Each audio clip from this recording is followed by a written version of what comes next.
But when I was a kid, I loved scary movies. I loved scary stories. And it was before cable television. So now anyone can see anything all the time. But back then, if there was a scary movie in the theaters, it was never going to come to TV, so you would never see it. So someone's older brother would talk about it. Like, I missed Jaws, and I thought, oh, I'm never going to get to see it. So eventually, as these things started coming to cable, I was just obsessed. I wanted to see more and more.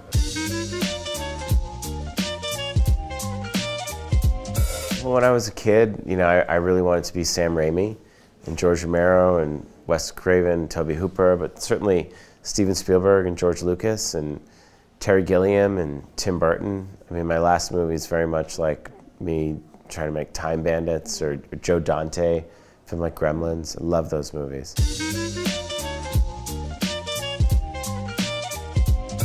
I love them. I remember when I was in high school, they showed us Les Diaboliques and Clouseau, and that movie really scared me. When he came out of the bathtub with the eyes, it was like... and then, of course, what Alex Aja did with Attention. There's a lot of fantastic movies coming out of France, but Alex Aja, for me, is the most exciting one.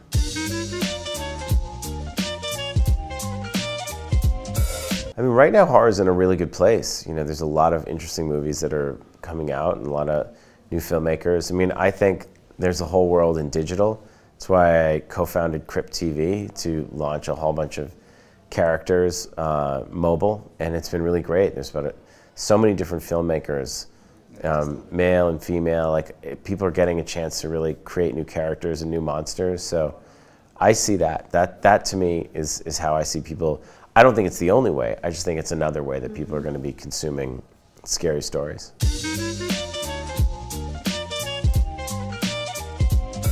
The business is a difficult business, and the business only wants to make what they know will make money or what they think will make money, and that doesn't always, it's not always in step with what the creators want. It's that constant struggle with the artist and the financier. So, you know, you have to stay creative. You have to just keep fighting. It's a battle for everybody.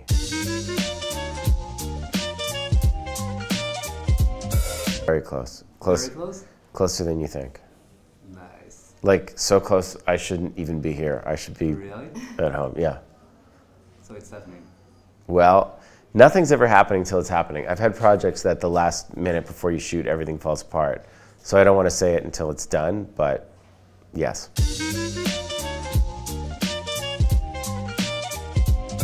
No, not with AMC channel.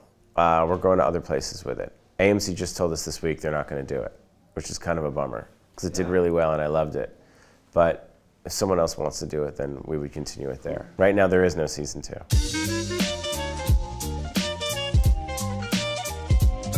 I would be the survivor. I feel like I've spent my whole life thinking about how I would get out of situations in a slasher movie. And a lot of people I know watch slasher movies because they think, okay, if the killer showed up, I want to know what to do. So I naturally think of that all the time when I'm writing them. So I feel like I'd like to think that I would be a survivor. I've survived long enough in the movie business to have a retrospective. So that says something about my survival skills.